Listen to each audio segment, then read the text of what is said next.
The annual edition of the Backyard Brawl here at Kittatinny starts at 220 pounds, and it's sophomore Zach Mafaro of Kittatinny coming out on fire. Watch him catch Cliff Rudder with the headlock, and he notches the fall in 146, and Kittatinny has a quick 6-0 lead over High Point. Me versus Cliff, it was supposed to be a really good match. I was excited to wrestle him, and it came out on my side with the victory. Really excited about that. At 285 pounds, it's Thomas Hubmaster of High Point with the takedown here in the first period, as he would decision Chris Laterio 6-3, and High Point trails 6-3 after 2 matches. We go to 106 pounds, watch Brandon LaRue of High Point work for the takedown, as he would decision Derek Malfoto 4-0, and we are tied at 6. Now watch Devin Leibel of High Point pick up the back points here to build a 5-0 lead, as he would major decision Mike Nelson at 113 pounds, 16-4, and High Point's up by 4, 10-6 over the Cougars.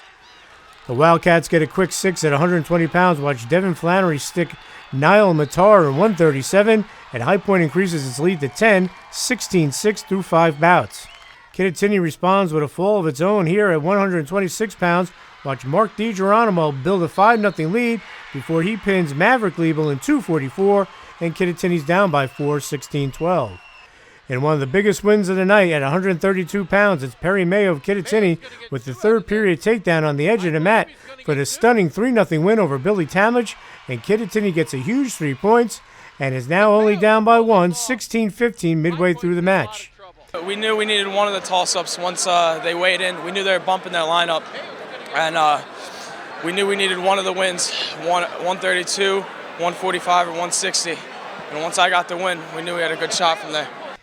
And another good one at 138, it's Shane Kobus of High Point taking a 7-1 lead with the takedown, as he would decision Mike Callahan 7-4, and High Point has a 4-point lead, 19-15.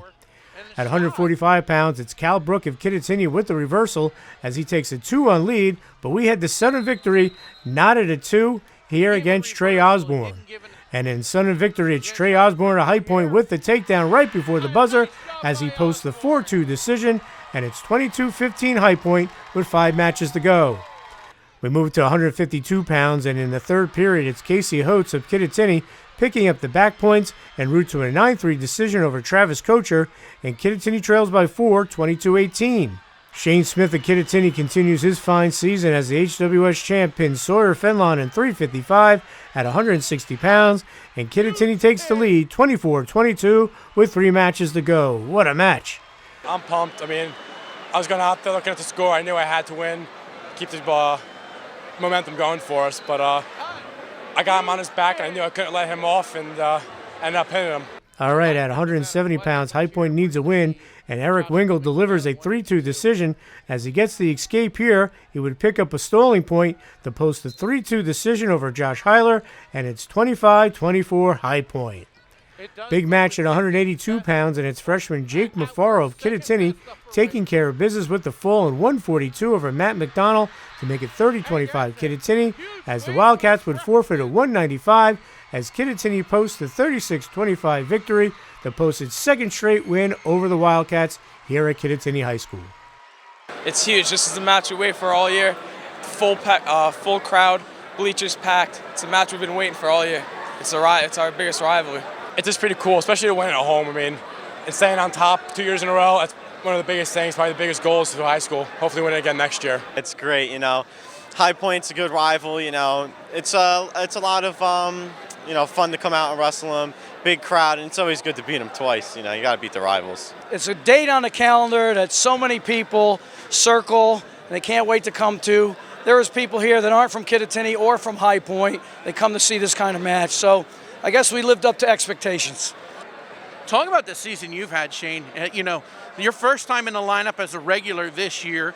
You came out, you surprised a lot of people in the 100 and more in Sussex tournament. It looks like you've just built a tremendous momentum as the season's going along. Yeah, I'm pretty excited. I wasn't expecting to have this great of a season at all. HWS was a big surprise, but hopefully keep on rolling in sectionals down Toms River, and then hopefully make it down the regions and down the AC. Now you get your little brother gets to go out and basically finish off the match, because the match finishes with Josh Clement getting a forfeit. Talk about how it feels, you being able to start it off, and then seeing your brother Jacob going out there and coming up with a big pin for you guys. It feels great to watch my brother go out there and come out on top with a pin, basically finish the match for us. it's a really good feeling for him, for me, to be his older brother. It was just great for the team in general. Now, how do you feel about your team heading into the sectionals? Oh, I feel great. We got the momentum. We had a big win against Emerson Park Ridge this weekend, and now this. We got a lot of momentum going to sectionals. I can't wait. We're hoping to blow through this week and hopefully meet Paulsboro again down Toms River. It feels really good. The momentum's coming. We beat High Point, Emerson Park, Sparta, Lenape. A lot of team wrestling has been working with us, and hope to keep the ball rolling. This should be a shot in the arm. I mean, it's still, it's tremendous to beat High Point. They were in a top 20 team, and we haven't been, and I'm glad we're not. I like right where we are. Just keep sneaking up quietly, and so I think we'll start out with Booton, one of my graduates. I love him dearly. I go with Dave Hewen.